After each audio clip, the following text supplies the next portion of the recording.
Bonjour Michel de Pixapicture.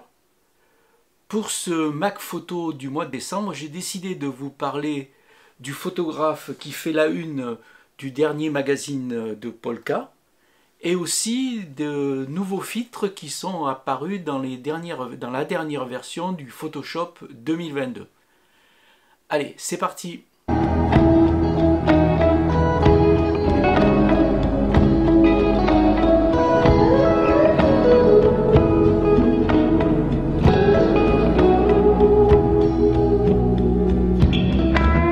Le photographe qui a fait cette photo, qui fait la couverture du magazine Polka, il s'appelle William Klein.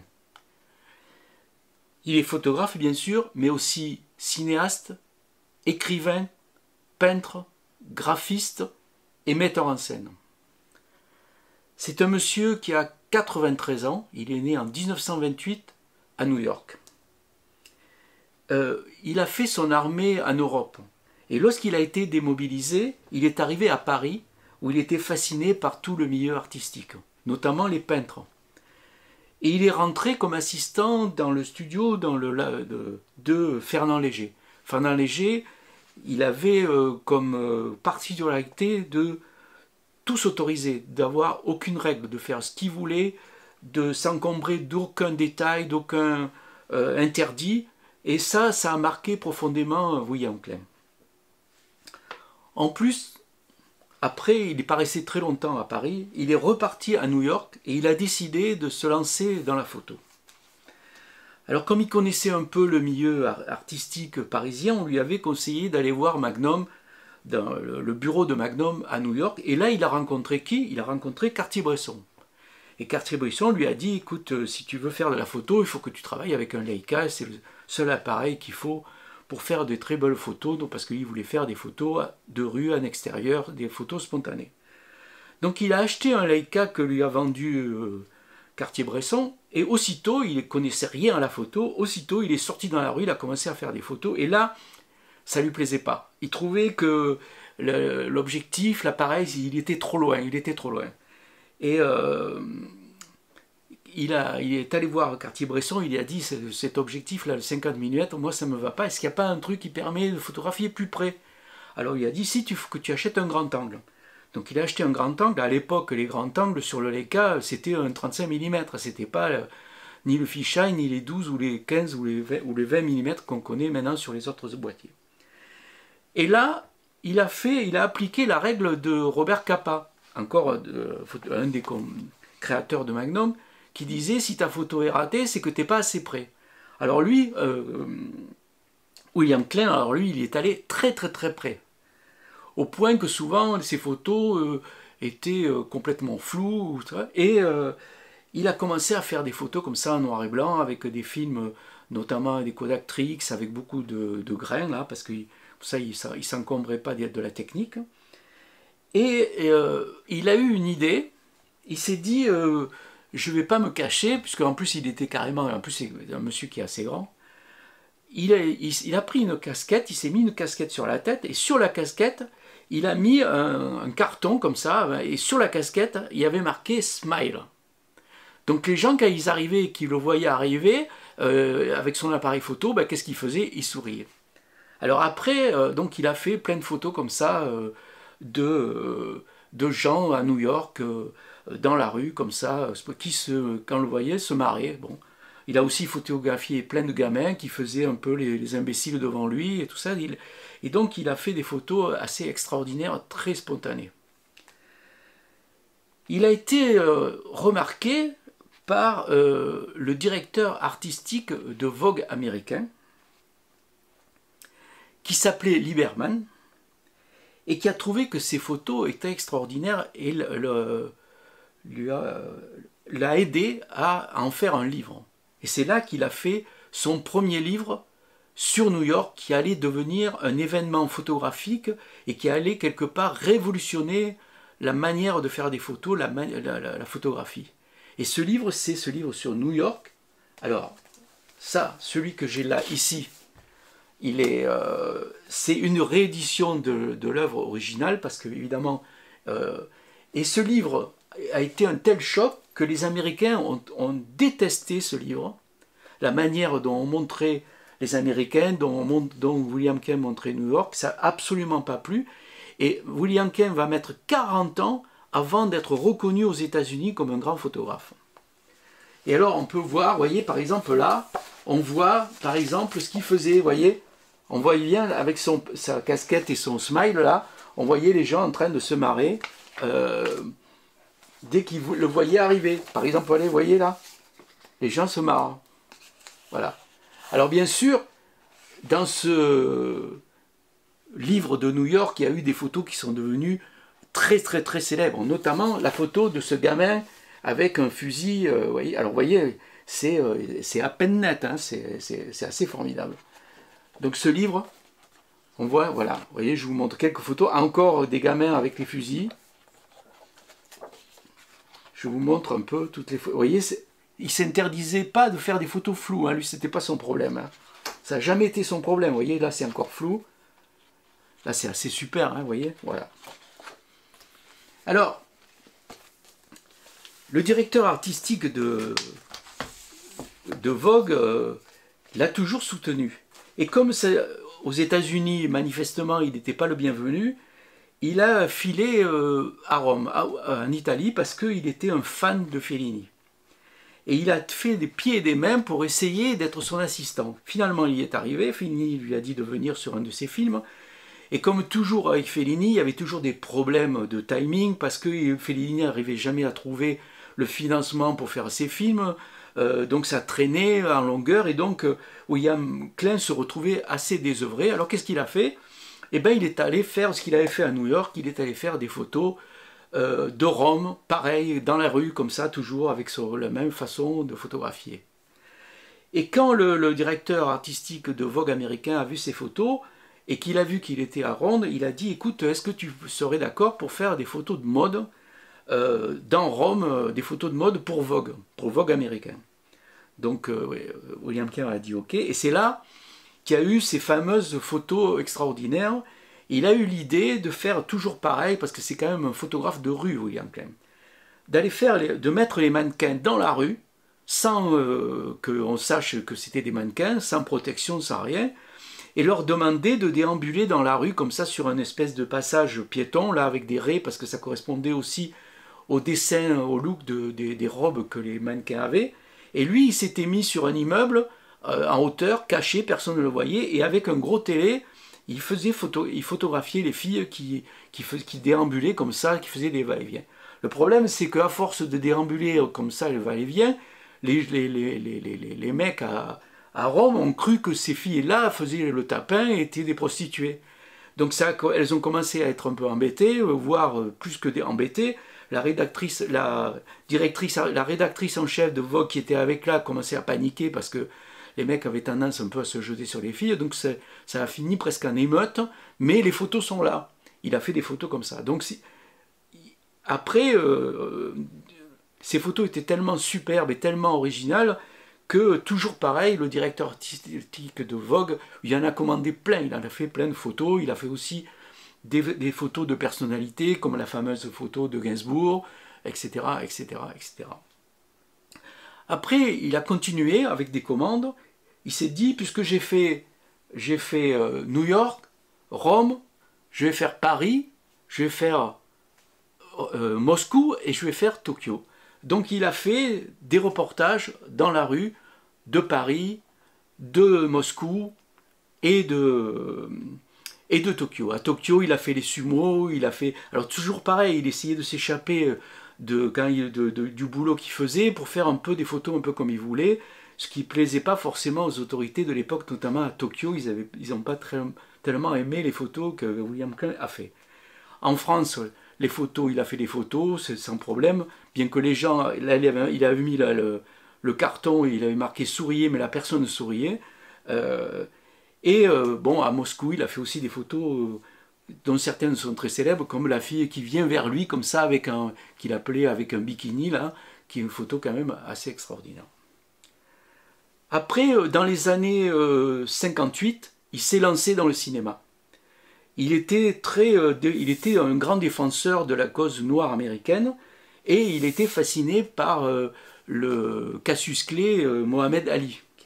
Et donc il a fait un film sur Mohamed Ali, sur Cassius Clay, qui est assez extraordinaire. Puis après, il a fait plein d'autres films. D'ailleurs, on peut acheter un très beau pour Noël, si vous voulez vous faire un cadeau, ou faire un cadeau à quelqu'un, vous pouvez offrir un coffret où il y a tous ces films rassemblés.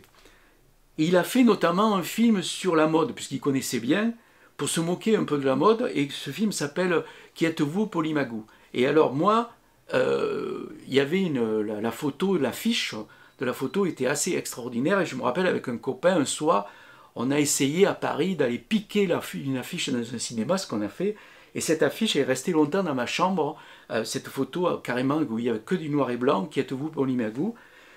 Et dans ce film, on peut voir des photographes célèbres. Il y a un moment, il y a une scène avec une présentation de mode, et dans le public, on voit Richard Avedon et Jean Loussieff. Après, il a fait d'autres films qui sont restés assez célèbres, d'autres avec Delphine Seyrig, par exemple. Il a fait plein d'autres films comme ça, tout en continuant à faire aussi des photos et même des publicités comme par exemple, c'est lui qui a fait la célèbre publicité des 4 mannequins qui dansent pour les sous-vêtements Dim, avec notamment les mannequins qui étaient au top à l'époque, et notamment Louise Despointes, ma copine, qui va devenir plus tard la femme de Steve Hyatt. Voilà un peu ce que a fait William Kane. Il a toujours continué à faire ces photos. Alors évidemment, il y a certains de ces livres qui ont été réédités, d'autres qui sont devenus des pièces de collection. Donc, si par exemple, vous avez la possibilité de tomber sur le livre sur Moscou ou sur celui qu'il a fait sur le Japon, regardez bien parce que ça atteint des sommes de plusieurs centaines, voire milliers d'euros, notamment celui sur Moscou.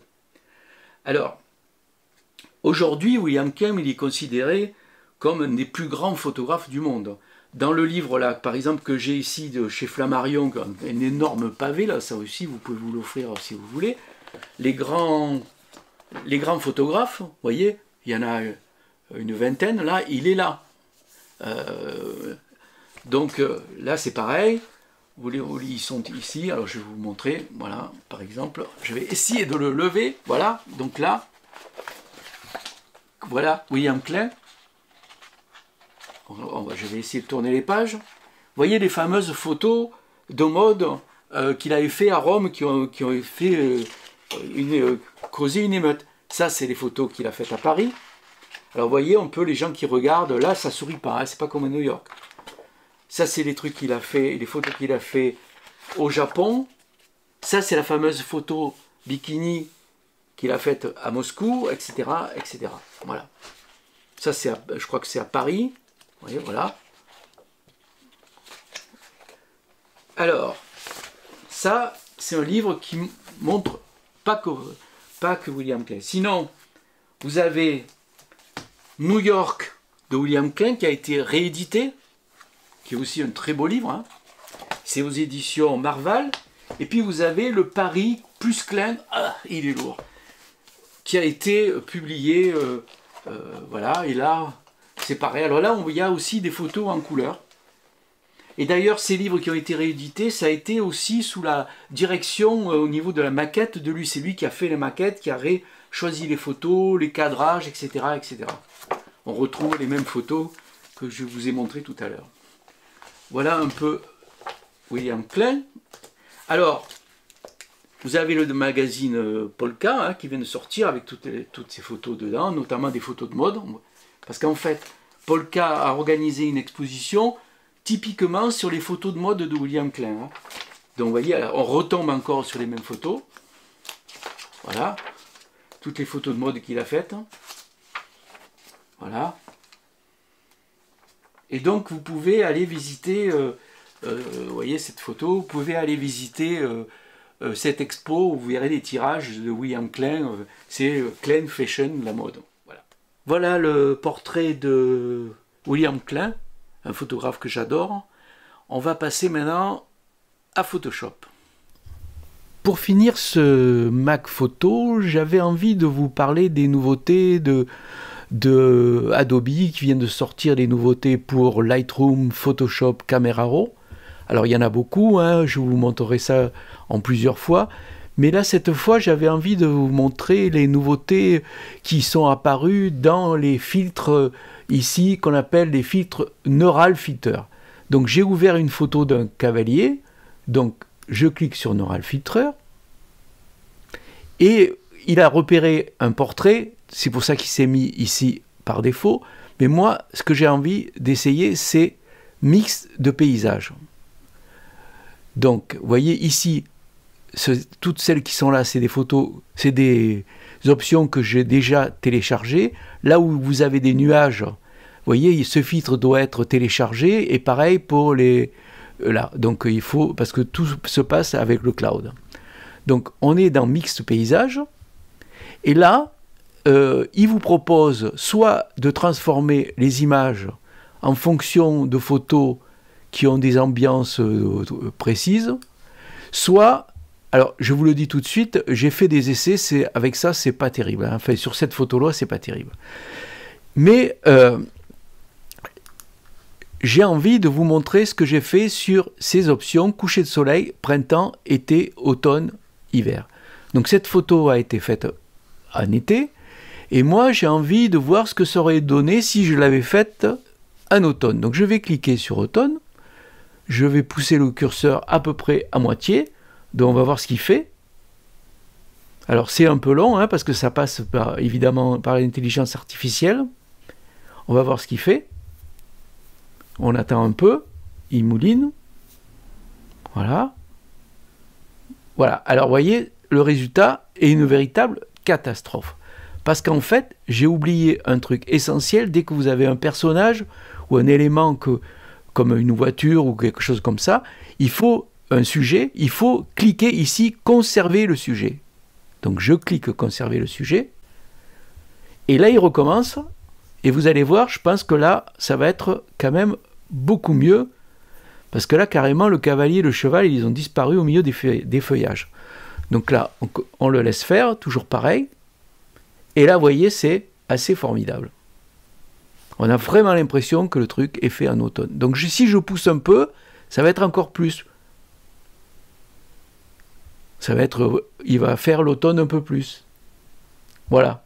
Alors là, c'est peut-être un peu trop, vous voyez. Alors, je remets à 0, et j'ai essayé de voir ce qu'il fait si c'est l'hiver. Si j'avais fait un hiver, qu'est-ce qu'il fait?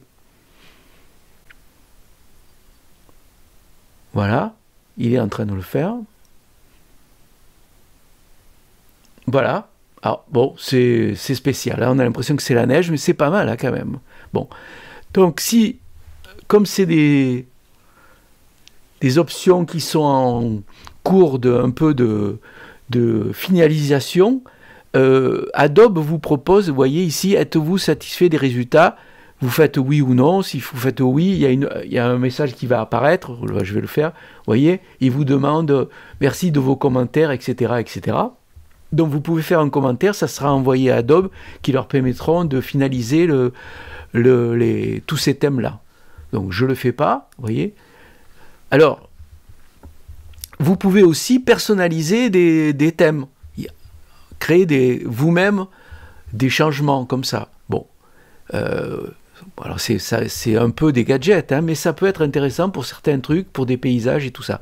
En tout cas, si vous le faites, pensez à bien cliquer sur conserver le sujet si vous avez un sujet en premier plan ou quelque chose comme ça.